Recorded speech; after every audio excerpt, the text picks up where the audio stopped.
হুজুরের রওজা দিয়া বাবু সালাম দিয়ে ঢুকিয়া সালাম দিত। এই টাইমে এই সময় এই উমরার সময় লাখ লাখ হাজি সেখানে 4-5 জনে দাঁড়ায় সালাম দিতেছে। সুবহানাল্লাহ বলেন। গজব এমন ভাবে আল্লাহ দিছে। রাসূলের রওজা এখন সালাম দেয় খুব কঠিন। কাবা ঘরটা ধরতে দেয় না। ওই যে আব্বারে নিয়ে গেছিলাম, জিজ্ঞেস করেন আব্বারে আমি বুকের মধ্যে রাইখা এইভাবে চাইপা ধরছি, দুর্বল মানুষ, আব্বার ঠ্যাঙে ব্যথা, এইভাবে বলছি আপনি চান আল্লাহর কাছে কি চাবেন? রুকনে আমিনের কাছে আব্বারে বুকের মধ্যে লইয়া এইভাবে আমার উপরে চাপ নিয়ে আব্বারে বুকের মধ্যে ছোট বাচ্চার মতো রাইখে বলছে কি চাবেন চান। আব্বা কায়দা মতো হেনে চাইছে, কি চাইছে এই ভালো জানে, আল্লাহু আকবার বলতে পারেন না? তবে আমার সবচেয়ে বেশি চাইছে আমার কানে শুনছে আমার আব্বার আওয়াজ, আল্লাহ আমার ইলিয়াস তুমি কবুল করো।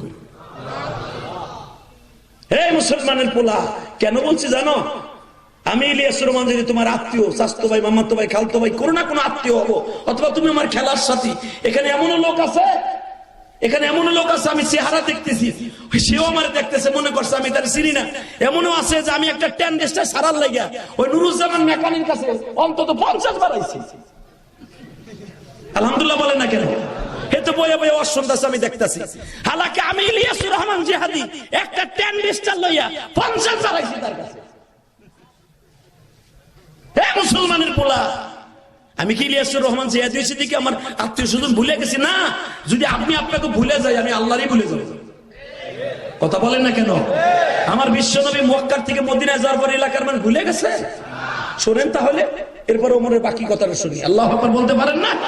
কথায় কথা এসে গেল কেন? আপনার বিহানে করা কথা কম যাবেন, আপনার সবাই আমার ব্যবসা ছাড়া করা কথা কম অন্য ডিস্ট্রিক্টে যাই ভাড়ায় আলাম না, কারণ এখানে কইলে কালকে 4 দোকানে কত রং বেরঙের কথা কয়। আমি জানি, ওই যে কইছিলাম 3 জায়গায় পীরগিরি চলে না। 1 নম্বরে বোর কাছে, 2 নম্বর হলো গ্রামবাসীর কাছে। কথা কর না কেন?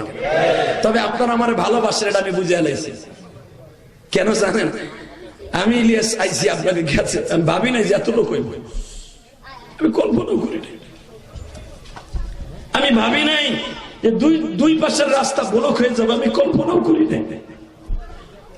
তাহলে বোঝা গেল আপনারা আমাকে ভালোবাসেন, আর এই ভালোবাসার পিছনে একমাত্র অবদান হলো আমার মা বাবার।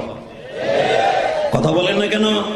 হে প্রবাসী ভাই রে, বিদেশি ভাইরা যারা বিদেশ যাইতে চাস, বিদেশ যাই টাকা জমা দিয়ে বিদেশ যাইতে পারবি না। যদি বিদেশ যাইতে চাস, প্রতিটা ইশারের নামাজের পরে মার হাতে চুমা দিস। লাখ লাখ টাকা মার খাবি, যদি মার বর তোর অ্যাকাউন্টে থাকে বেটা, আমি গ্যারান্টি দিলাম। আর তুই এককে ধাক্কায় যে দেশে যাবি সেই দেশে নিয়ে যাবে আল্লাহ তোরে। যদি তোর মায়ের চোখের পানি যায় না মাঝে বসে একবার বলে আল্লাহ আমার আব্দুর রহমানের একবার ইটালির মুখ দেখা, তোর 7 সমুদ্র 13 নদী পার করে আল্লাহ ধাক্কা দিয়ে লয়ে যাবে। আল্লাহু আকবার করে ভালো। আর শ্বশুর বাড়ির টাকা লয়ে যাবি, মায়ের কান্দাইয়া বাপে সম্পদ দিয়েছে, বিদেশ যাবি ঠিকই, সিগারেটের পয়সা লিয়ে আইতে পারবি না দেশে। তুই আমার 1 মাসে আমি যা কামাই তুই 5 বছরও পারবি না। কারণ কি জানোস? তোর ওই টাকার মধ্যে আর তোর অ্যাকাউন্টে মা বাবার বর্দ আছে। সত্য বলছি না মিথ্যা বলছি? তাকাও এইদিকে মুসলমানের পোলা, এদিকে তাকাও। বিশ্বনবী তার দেশের মানুষকে কত ভালোবাসতেন। নবীর কিন্তু দেশ 2টা, একটা হলো তার বাবার দেশ। দেখেন আল্লাহর সেটিং দেখে, আল্লাহ কেমনে ফিটিং দিয়ে দিছে আমার নবীরে দিয়া। মক্কায় কিন্তু বিশ্ব সুন্দরী কম ছিল না। আব্দুল্লাহর মাইয়া বিয়ে করার লাগে মক্কায় মহিলা কম ছিল না, মক্কার সবাই শিল্পপতি ছিল। কিন্তু দেখেন মক্কায় আব্দুল্লাহর আল্লাহ বিয়ে না দিয়া মক্কার থেকে 450 কিলোমিটার, 550 কিলোমিটার, কারণ আমি আবহাওয়া বস্তিতে হুজুরের নানার বাড়ি 4 বার গেছি। আলহামদুলিল্লাহ বলেন। আল্লাহ আমাকে নিছেন আপনাকে দোয়ায়। যেখানে পুলিশ পাহাড়ে যাইতে পারে না আমি গুনাহগার গেছি, আল্লাহ লয়ে গেছে।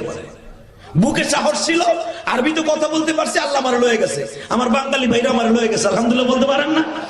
আমি দেখেছি যে অজা পারাগা আমার বিশ্বনবীর সেই নানার বাড়ি, সেই আবহাওয়া, সুবহানাল্লাহ বিহামদিহি, সুবহানাল্লাহ বিহামদিহি, যেখানে খুঁজা বাইর করাই মুশকিল এখনো পর্যন্ত। এই ডিজিটাল যুগে খুঁজা বাইর করা মুশকিল। তো বাবা কোথায় রয়েছে মক্কা? সেখান থেকে হুজুরের দাদা। আর এই যুগে নাকি যে বাসে গেলাম সার্বিক গাড়িতে উঠা মাওয়া ঘাটে নাইমা মাই একটা চয়েস করে পোলারে বিয়ে দিয়ে লইলাম। এটা কি মামা ডিজিটাল যুগ?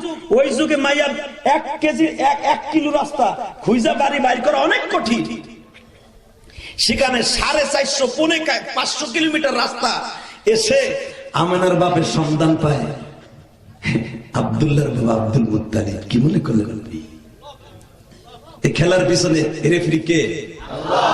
এটা জোরে কর না, জোরে কর। হাতটা জায়গায় বলেন না, কে কে কে কে? আল্লাহ। হাতগুলো দেখেন, এরা সবাই আমার আত্মীয়। আল্লাহ দেখেন, আল্লাহ দেখেন হাতগুলো উঠে আপনার নবীর বাবা মার পক্ষে কত সুন্দর ভোট দিচ্ছে। আল্লাহু আকবার জোরে বলেন তো, আল্লাহু আকবার জোরে বলেন। তাকান এইদিকে মুসলমান ভাইরা, এইদিকে তাকান। আমার আল্লাহর সিস্টেমটাকে তাই দেন। বাপের বাড়ি মক্কায়, মার বাড়ি মদিনায়, 500 কিলোমিটার ডিস্টেন্স। কেমনে জোড়া লাগাই দিল? জোড়া লাগাই দিয়ে আবার বেশি দিন লাস্টিং এ করে নাই, মাত্র 7 মাসের মাথায় বাপরে লয়ে গেল। নবী আমার, আপনারা জানেন, একবারে নবী আমার বিশ্ব নবী 50 বছরের কাছাকাছি, 50 বছর ওভার হওয়ার পরে বিশ্ব নবী চলে গেলেন সেই মদিনায়। কিন্তু বাবা এতটা বছর মক্কায় থাকার পরে নবী যখন মদিনায় যায়, তখনও মসজিদে হিজরার কাছে দাঁড়ায় আল্লাহর কাছে এইভাবে দোয়া করে, আল্লাহ, ও আল্লাহ, তোমার পাও দুটো ধরছি, এখনো কম, এখনো কম, এখনো কম। 3 বার আমার নবী বলছিলেন, সাদাকতা ইয়া রাব্বি, আল্লাহ, আল্লাহ আমি সত্য কথা কইতেছি, আল্লাহ আমি সত্য কথা কইতেছি, তুমি সাক্ষী থাকো। শাহিদুল গায়ব, ও গায়েবের মালিক, ও গায়েবের মালিক, তুমি সাক্ষী থাকো। এ আলিমুল গায়বি ওয়াশ শাহাদাতি হুয়ার রহমানুর রহিম আল্লাযী খালাকাল মাউতা ওয়াল হায়াতা লিয়াবলুয়াকুম আইয়ুকুম আহসানু আমালা তাবারাকাল্লাযী বিয়াদিহিল মুলক। ও সারা জাহানের মালিক, তোমার হাতের মুঠোর মধ্যে সারা পৃথিবী। তুমি তুইজ্জু মান তাশা ওয়া তুযিল্লু মান তাশা বিয়াদিকাল খায়র ইন্নাকা আলা কুল্লি শাইইন কাদির। ইয়াসিন ওয়াল কুরআনিল হাকীম ইন্নাকা লামিনাল মুরসালিন আলা সিরাতিন মুস্তাকিম। আল্লাহু আকবার করে বলো, ও রব্বে কারীম, তুমি আমারে আলা সিরাতিন মুস্তাকিম তানজিলাল আজিজির রহিম, তুমি আমার পরে কোরআন নাযিল করছো। এই মক্কার মানুষগুলারে বলছো, এই লোকটারে তোরা চিনুস না, এই লোকটারে ভালোবাস। কিন্তু ভালোবাসতে তো সময় লাগে। তোমার কাছে এখনো 2 হাত জোর করে বলছি, তুমি আমারে কও মক্কার থেকে মদিনায় যাইতে হইব না, আমি যাব না। জিবরাইল পিছনের থেকে দাঁড়ায় বলে, নবী গো, গত কালকেও আপনারা মারলো, আজকেও আপনারা মেরে ফেলার লাগে ঘরের চারপাশ দিয়ে তারা 50টা যুবক 2 ধারে দাঁড়ালো, তরবারিলে দাঁড়ায় রয়েছে। এখনো কোন আল্লাহ, হ্যাগো ভালোবাসার সময় লাগে, আপনি আমার সময় দেন। নবী, বুঝলাম না, আপনি কি মক্কা ছেড়ে যাইতে চান না? এখন কাঁদবেন। এই যে হাজিরা যখন মক্কা মদিনা ছেড়ে আসে, আপনি যারা হজ করছেন, আমি জানি না কে কে করছেন, পৃথিবীতে এমন কান্না আমি দেখি নাই, এমন কান্না দেখি নাই। মনে হয় বাপ সদ্য একটু আগে মারা গেছে, বাপ মরলেও হাজি এইভাবে কান্দে না। হাজিরা যেরকম কাবাঘর সারা সময় কান্দে। বাজানরে বিদায় তব যখন হাজিরা করে গো বাবা, মনে রাখেন গো বাজান, আমি গুনাহগার, যতবার হজ আর উমরা দিয়ে আল্লাহ তো 14 বার আমাকে নিছে গো বাবা। আমি যতবার এখনো পর্যন্ত কাবা ঘরের সামনে যখন বিদায় তওবটা করি, চোখের পানি দিয়া বলি, মালিক, আগামী বছর আর আসতে পারবো কিনা জানি না, বাবা চলে আসবো। ও বাজান, কাবা ঘরের দরজার সামনে দাঁড়াইয়া তুলছিলাম, মালিক, আগামী বছর তো নাও আসতে পারি, তুমি কিন্তু আর একবার আসার সুযোগ দিও। আমার আল্লাহ হয়তো লিখে রাখছিলি যে তুই তোর তৌফিক নাই, কারণ করুণা নামে এমন গজব দিব, আসতে পারবি না, একটু আসতে পারবি না।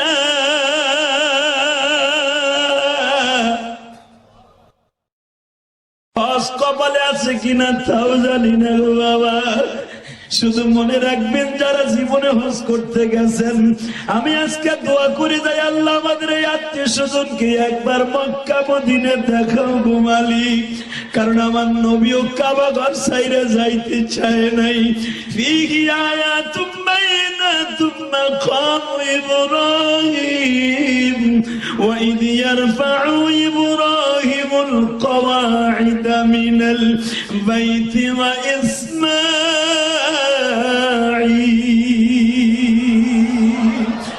বাজান রে, ওই কাবা ঘরের মধ্যে এমন কি মেডিসিন আছে গো বাবা?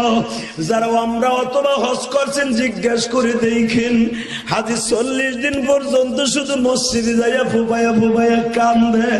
ওই কাবাঘরটা চোখের সামনে পড়ে, রাসূলের রওজার ওই সবুজ গম্বুজটা চোখের সামনে পড়ে। হাজি তখন আর নিজের চেক দিয়ে রাখতে পারে না গো বাবা। এখন আপনি শুনবেন আর আপনিও বয়া বয়া কানবেন। যারা হজ করছেন তাদের বুকের মধ্যে এখন আঘাত লাগিয়ে যাবে। আহারে স্বর্ণের মদিনা, আহারে স্বর্ণের মক্কা। ও বাবা, ওই জায়গাটা জীবনে যারা একবার গেছে ওই জায়গাটা কোনদিন ভুলতে পারে না রে। ও আমার যুবক ভাইরা, কোটি কোটি টাকা কামাইতে পারবা ঠিকই, টাকা থাকতে মা বাবারে একবার মক্কা মদিনা দেখাই নিয়ে আইসো। এমন একদিন আসবে টাকা থাকবে আর হজ করতে পারবা না, শরীরের শক্তি থাকবে না, অথবা করোনা নামে গজব দিয়ে তোমার হজ বন্ধ করে দিবে। বাজান, আমার বাংলাদেশ থেকে অন্তত 7.5 লাখ হাজি নিবন্ধন এখনো আছে। বাজান রে দেখো, তারা কিন্তু যাইতে পারে নাই। এর মধ্যে নিবন্ধন কিন্তু হাজি কতজন বিদায় নিয়ে কবরে চলে গেছে। এই জন্য যুবক ভাই, এখন তুমি আমার সাথে কানবা। তোমার চোখের পানি যদি আরশে আজিমের মালিকের পছন্দ হয়ে যায়, অতি দ্রুত দেখবা হজের ব্যবস্থা হয়ে যাবে। আল্লাহু আকবার, জোরে বলেন তো দেখি। আমার নবী ও কানছে, কেন কানছে জানেননি? মসজিদে হিজরার সামনে দাঁড়ায় বলে, আল্লাহ তুমি এখনো আমারে বলো আমি মক্কা ছাইরা যাবো না, তুমি আমারে এখনো বলো আমি মক্কা ছাইরা যাবো না। জিবরাইল বলে, নবী গো, আল্লাহর সিদ্ধান্ত আর থাকা যাবে না। নবী বারবার কাবার দিকে ঘুরে ঘুরে তাকায়। এই জন্য দেখবেন হাজিরা যত সময় পর্যন্ত বাবা 160 তলা ওই গোলক টাওয়ারটা যত সময় দেখা যায়, ও বাদান টনকে টন স্বর্ণ আছে গোলক টাওয়ারটার মধ্যে, স্বর্ণের ঘড়ি যেটা, এই ঘড়ির দিকে হাজির তাকায় আর কাবার কথা মনে করে কাঁদে। আবার তুমি কবে আনবা তোমার এই ঘরে? আল্লাহুম্মা আমিন।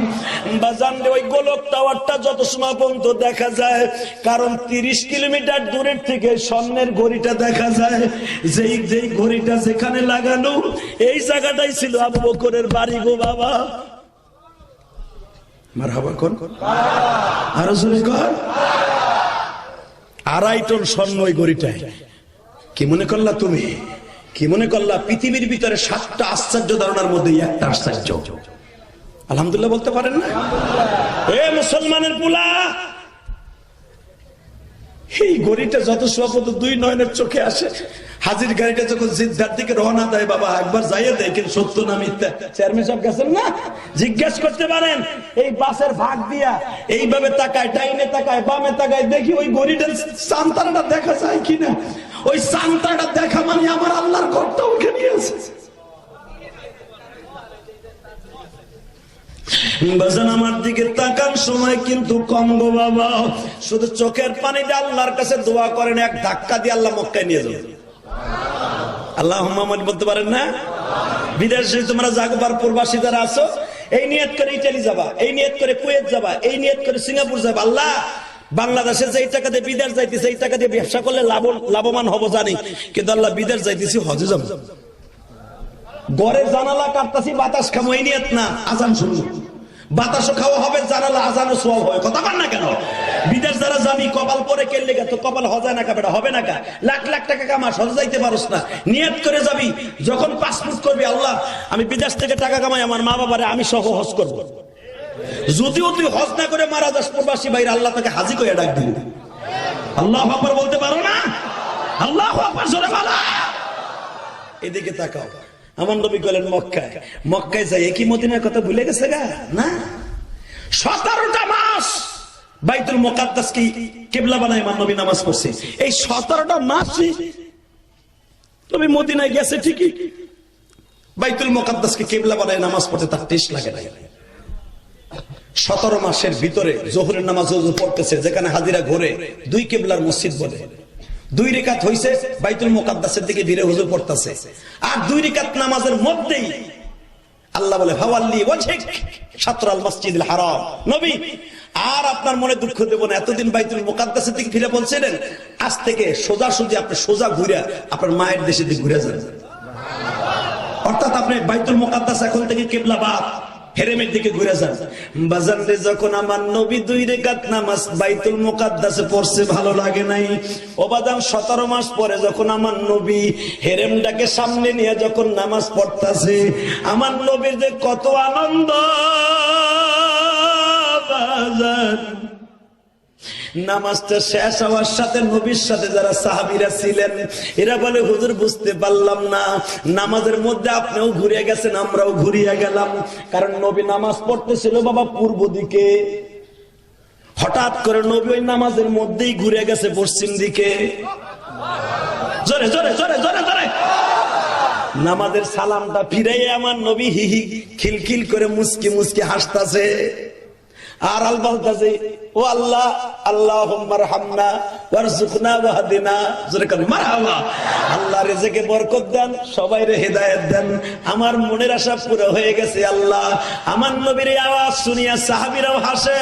নবী বুঝতে পারলাম না আজকের নামাজ কি কবুল হয়ে গেছে। আমার নবী বললেন, আজকের নামাজ খালি কবুল হয় নাই, বিশ্ব নবীর মনের প্রশান্তি চলে আসছে। কয় কেমনে? আপনারা কি কিছুই বুঝতে পারেন নাই? কয় না, আমার আল্লাহ নামাজের মধ্যে আয়াত দিয়া বলতেছে, নবী পূর্ব দিকার বাইতুল মুকাদ্দাস কিবলা বানাইতে হবে না, বাইতুল্লাহর দিকে ঘুরিয়া যান। আমার চাইতে খুশি আর কে আছে? সাহাবীদেরকে নবী জড়িয়ে ধরে বললেন, আজকে যারা আমার পিছনে মুক্তাদি হয়ে নামাজ পড়ছেন, আল্লাহ তাদের সবাই নামাজ কবুল করে নিয়েছে।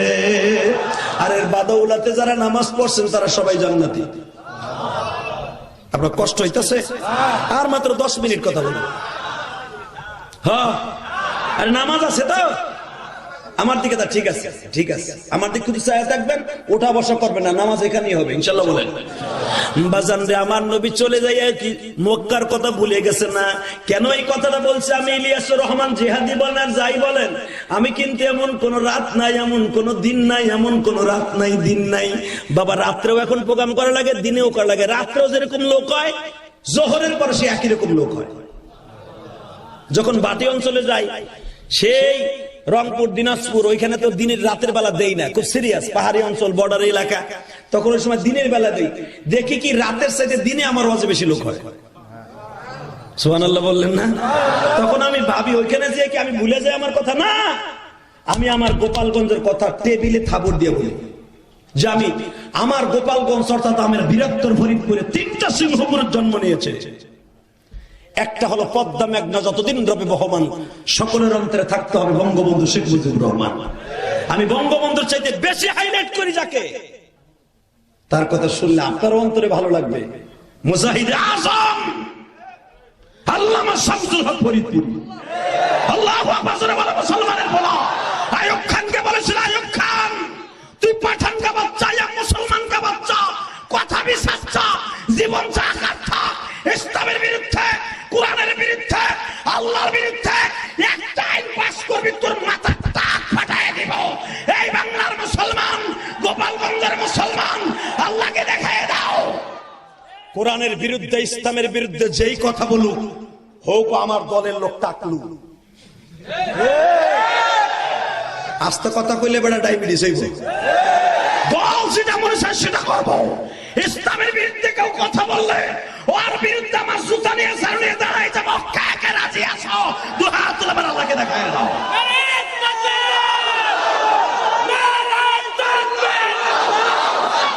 ইসলামের শত্রুরা হুঁশিয়ার সাবধান, হুঁশিয়ার সাবধান, ইসলামের শত্রুরা আল কোরআনের আলো ঘরে ঘরে জ্বালো, আল হাদিসের আলো ঘরে ঘরে জ্বালো। নারে তাকবীর, আল্লাহু আকবার। কষ্ট হইছে? এটা কেন দিলাম জানেন? এই আওয়াজটা দিয়েই ইসলাম এই বাংলাদেশে আইছে। আল্লাহু আকবার জোরে বলতে পারেন না? এই আওয়াজটা দিয়েছিলেন ওই যে বাদশা গোর গোবিন্দ, ওর বাড়ি এখনো সিলেটে আছে। আমি অনেকবার দেখেছি বাদশা গোর গোবিন্দ ইসলামের বিরুদ্ধে একটা আইন পাশ করেছিল, আমার এই দেশে কেউ গরু কুরবানি দিতে পারবে না। নাউজুবিল্লাহ, বুর কাছে যে কইও চাচা, যেখানে নাউজুবিল্লাহ সেখানে জোরে কইও, জীবনে রোগ শোক তোমার ভিতরে ঢুকবে না, শয়তানও ধোকা দিবে না। এই যে সামনে ইলেকশন আইতেছে, কতজনে কত শয়তানে যে পিন মারবো, কিন্তু নিজের ইমান নিজে ঠিক রাখে যারে মনে চায় তারে ভোট দিয়ে। আমি কার দালালি করতে আমি আহি নাই, কারণ কার কথা কব কি কইবি ইলিয়াস প্রলয় আমার ভোট চুরি রয়ে গেছে। এই জন্য আল্লাহ কি লেগে যেন আমার এই জায়গার ভোটারও বানায় নাই। আমি কিন্তু ঢাকার ভোটার, আমি আপনার সাথে কই লাভ নাই, ওনার ভোট নাই, আমার না থাকলে কই আমার ফ্যামিলিতে বহুত ভোট আছে। কথা কর না কেন? আমার খান পরিবারে কি ভোট নাই? কে ভুলে গেছেন? কে আপনার সবাই ভুলে গেলে কি আমার খা বংশের বাইরে আমার ভুলে যাইব? প্রশ্নই ওঠে না। হে মুসলমান ভাইরা, ভালো করে বুঝেন, ভোট একটা আমানত, ফরজ। নামাজ পড়া যেন ফরজ, রোজা রাখা ফরজ, ভোট দেওয়া ফরজ। ভালো লোকরে খুঁজা বাইর করে আপনি ভোট দিবেন। এখন সাইদুর রহমান সাহেব আছে দেহে, হ্যাঁ সামনে কুমে হেরে দিতে না, ওই যে আরেকজন দাঁড়াইছে জিন্দার আলী ভাই মনে এবার দাঁড়াইছে নাকি, আমি হারে বলে যাবো তাও না। আর আমি বললেই কি, আমি তো ভোটারই নাই জায়গা। কথা কর না কেন? আল্লাহ আমার বাঁচাইছে, বাবা ভোট দেই না মানে 7-8 বছর। বিশ্বাস করে ঢাকা কারে দেব? আমি হলো হাস্তাবাদ পোস্তকলার ভোটার, ক্যারেডিগঞ্জের ভোটার। আমি গেছিলাম একদিন ভোট দিতে, কয় হুজুর আপনারটা দিয়ে দিছি। আপনি সোর্স বোর্ডে ভোট দিবেন, আপনার পা আমাকে পাপা আমরাই লই লই। আমি বলি কেটা দিল? ফেরেস্তা দিয়ে দিছে। দিয়েছে কানা ফেরেস্তা, চোখ বুঝে মেরে দিছে। আপনি জান সেই যে তালাক দিছি ভূত ঘর, তোরাই যখন কইছো চোর রে আপনি ভোট দিয়ে যাবেন কে? আপনি জাত গা আমাকে আমরা লই লিছি। মনে রাখবেন, কেন এই কথাটা বলে ভালো করছে তো, আমার এই ভোটে ওরা গমচুরি করার সুযোগ দিলাম জনগণের। আরে মাননীয় প্রধানমন্ত্রী রইপরি বিয়ে করছে আমি জানি না, মাননীয় প্রধানমন্ত্রী এত কষ্ট পাই এই কথাটা এবার বলছে যা ওনার জিন্দিগিতে কয় না। এইবার এমন কথাটা কইছে উনি যে আমি যদি 5 কেজি চাউল আমার গরিবরে দেই, ওর থেকে 1.5 কেজি মাইরে দেয় চেয়ারম্যানটা। হ্যাঁ কথা কও না কেন? তাই চোরটারে আপনি ভোট দিয়ে ওই জায়গায় নিবেন, আপনি গমের বস্তালে জাহান্নামে ঘুরবেন। অতএব আমি বলতে চাই, ভোট পচাই দিবেন তাও না, আপনি ভোট দিবেন। আপনারা আমার রক্তের আত্মীয়, এই জন্য বলে দিয়ে গেলাম। আপনারা আমার রক্তের, এই জন্য জাহান্নামের হুঁশিয়ারি থেকে বলে দিয়ে গেলাম। ভোট আপনি দিবেন কারো হাত দিয়ে না, নিজের ভোট নিজে দিবেন। যারে খুশি তারে দিবেন, যারে আপনার ভাল লাগে তারে দিবেন, ভাল লাগে না দিবেন না। দরকারে ঘুরে ভূত ঘরে তো ঘুরে পড়বেন, তবু আল্লাহর কাছ থেকে আপনি বাঁচতে পারবেন। যে আমি একটা সুরের ভোট দেই নাই, আমি একটা বদমাইশে ভোট দেই নাই, একটা লুচ্চারে ভোট দেই নাই। কথা কও না কেন? আমি ভালো লোকরে ভোট দিছি। আল্লাহ যদি তোমার কবুল হয় তাহলে আমার মাফ করো। আল্লাহ কবুল করুক। জোরে কোন আমিন, আরো জোরে কোন আমিন। বাজান রে, রাসূল সাল্লাল্লাহু আলাইহি ওয়াসাল্লাম রে মদিনার স্টেট কায়েম করার জন্য নবী তো প্রেসিডেন্ট ছিলেন না? এখন যদি আমি আপনাকে হেনা আইয়া কই এখানে চেয়ারম্যান যে কয়জন দাঁড়াইছে তার ভিতরে আমি একজন ক্যান্ডিডেট, আপনি এইখানে খাড়াই কইবেন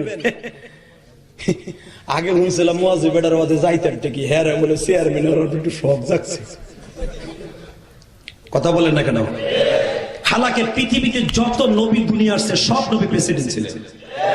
বড় বড় সাহাবীরা জান্নাতের যারা জামিনদার তারাও কিন্তু প্রেসিডেন্ট ছিলেন। আবু বকর উম্মতের প্রথম জান্নাতি, সে প্রেসিডেন্ট ছিলেন না? ওমর দ্বিতীয় জান্নাতি, প্রেসিডেন্ট ছিলেন না?